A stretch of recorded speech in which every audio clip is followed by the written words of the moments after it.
नमस्कार दोस्तों, स्वागत है आपका हमारे यूट्यूब चैनल पर जिसका नाम है परीक्षिता एकेडमी। और हम लेकर आए हैं हाल ही में जो एग्ज़ाम चल रही है एमपी कांस्टेबल एग्ज़ाम, इसका रिव्यू। तो यहाँ पर हम आज जिस रिव्यू की बात करने वाले हैं वो है 12 अगस्त 2023 की सेकेंड शिफ्ट का रिव्यू।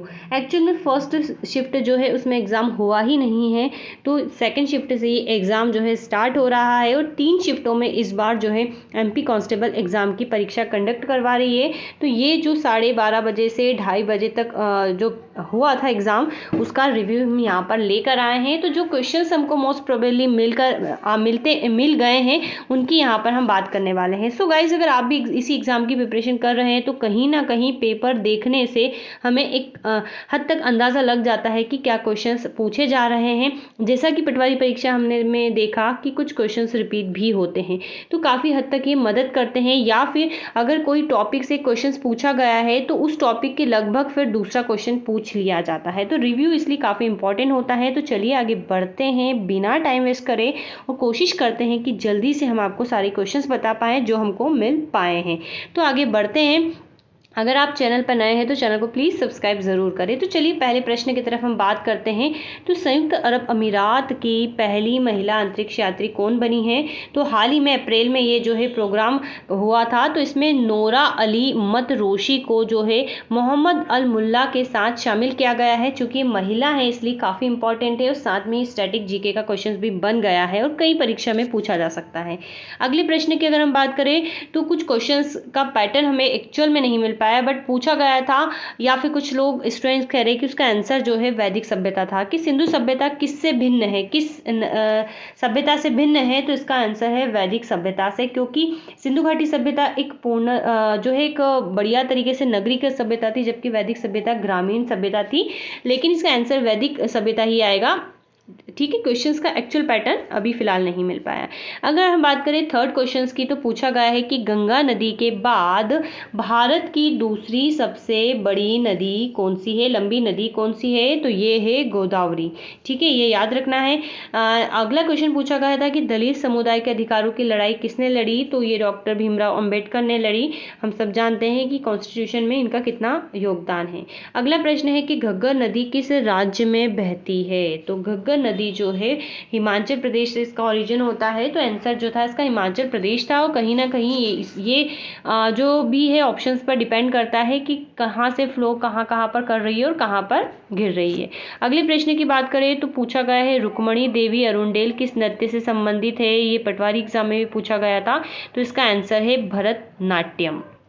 अगले प्रश्न की हम बात करें तो आंध्र प्रदेश का शास्त्रीय नृत्य पूछा है। इस प्रकार के क्वेश्चंस जो है पटवारी एग्जाम में भी पूछे गए थे। तो वो है कुचिपुड़ी। और मोहिनी अट्टम किस राज्य से संबंधित है? तो मोहिनी अट्टम जो है केरल से संबंधित नृत्य है। इसी प्रकार पूछा गया है कि हड़प्पा सभ्यता किस प्रकार की सभ्यता थी? तो आंसर के अकॉर्डिंग जो इसका आंसर है कांस्य युगीन सभ्यता थी, क्योंकि यहाँ पर कांसा जो है काफ़ी प्रचुरता से प्रयोग किया जाता था। अगले प्रश्न की अगर हम बात करें तो विंग्स ऑफ फायर पुस्तक के लेखक कौन है? तो ये जो लेखक है डॉक्टर एपीजे अब्दुल कलाम इसके लेखक है।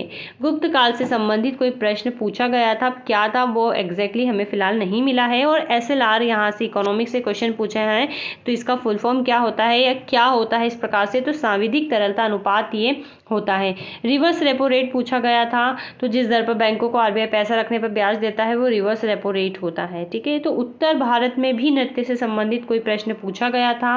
और वंदे मातरम समाचार पत्र के संपादक कौन थे? तो अरविंद घोष थे।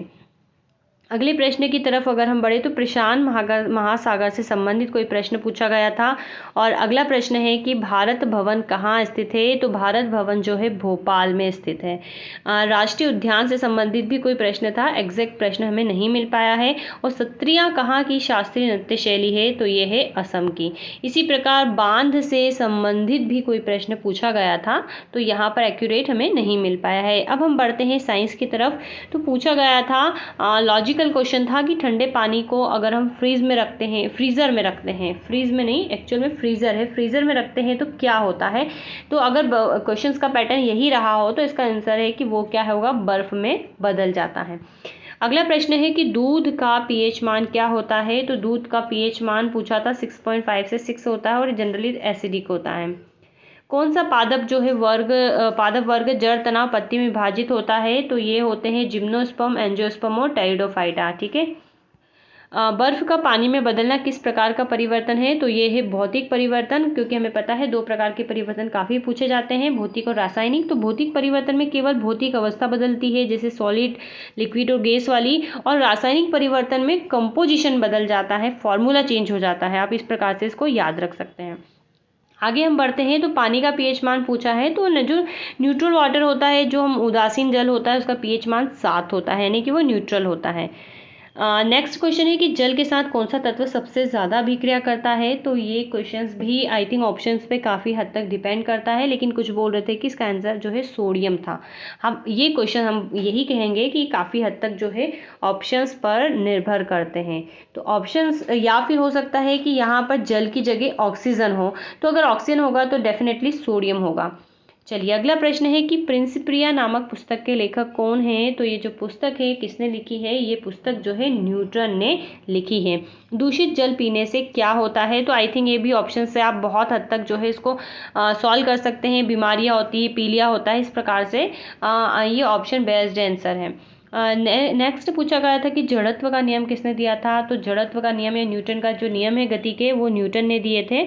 और किस संदर्भ में पूछा था, काफ़ी हद तक एग्जैक्टली हम नहीं कह सकते। ठीक है, कि यदि यही पैटर्न होगा तो इसका आंसर न्यूटन है।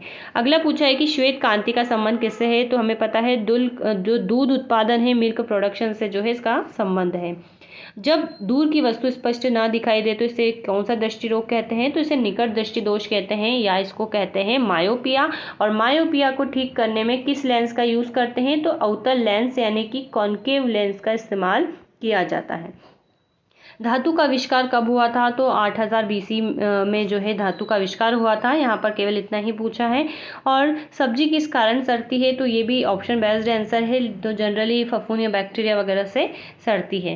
क्लोरीकरण के ऊपर कोई क्वेश्चन पूछा गया था। तो क्लोरीकरण, अब आप ये नहीं कह सकते कि क्या पूछा था। क्लोरीकरण का मतलब होता है क्योंकि क्लोरीन से रिएक्शन हो सकता है, ब्लीचिंग पाउडर के रिस्पेक्ट में पूछा गया हो। अब कोई क्वेश्चन जो था वो जंतु से, एनिमल से संबंधित था। ये क्वेश्चन भी कंप्लीट फिलहाल हमारे पास नहीं है। अब हम आगे बढ़ते हैं और मैथ्स की बात करते हैं। तो मैथ्स में पर्टिकुलर क्वेश्चंस तो नहीं हमें मिले, लेकिन हम ये कह सकते हैं कि इन टॉपिक से क्वेश्चंस पूछे गए थे, सो आपको इसको कवर करना है। आयात से क्वेश्चन आया है, लाभ हानि, CISI, औसत, आयु और मिश्रण से प्रश्न पूछा गया है। प्रतिशत, और ये है सर्कल, वृत्त। ठीक है, सर्कल हम बोल सकते हैं इसको। सरलीकरण के 3 से 4 प्रश्न थे। बॉड मास से पूछ रहे हैं, मेंसुरेशन से क्वेश्चन आ रहे हैं, और समय, कार्य, दूरी से भी प्रश्न पूछे जा रहे हैं। रीजनिंग की बात करें तो रीजनिंग में अभी कॉमन सी चीज़ें हैं। कथन, निष्कर्ष आ रहा है, अल्फाबेट सीरीज आ रही है, सिलोगिज्म आ रहे हैं, मिसिंग नंबर्स आ रहे हैं, ब्लड रिलेशन से प्रश्न पूछे जा रहे हैं, रैंकिंग, ऑर्डर और मिरर अल्फाबेट्स, कोडिंग, डिकोडिंग से ज़्यादा प्रश्न आ रहे हैं, और सीटिंग अरेंजमेंट से प्रश्न पूछे जा रहे हैं, डायग्राम वाले और मिरर इमेज से भी प्रश्न पूछे जा रहे हैं। तो मिरर इमेज में भी याद रखना, एक मिरर हमारी मिरर की होती है, और एक जल में भी इमेज का से संबंधित कुछ क्वेश्चंस आते हैं। तो आप इसको अच्छे से तैयार कर सकते हैं। तो दोस्तों यहाँ तक ही था आज का हमारा ये वाली शिफ्ट का वीडियो। उम्मीद करते हैं कि आपको वीडियो पसंद आएगा। अगर आपको वीडियो पसंद आया तो चैनल को लाइक, शेयर, सब्सक्राइब ज़रूर करें, और बहुत जल्द हम आने वाले दूसरे शिफ्ट के भी जो है रिव्यू लेकर आएंगे। Have a nice day and thanks for watching.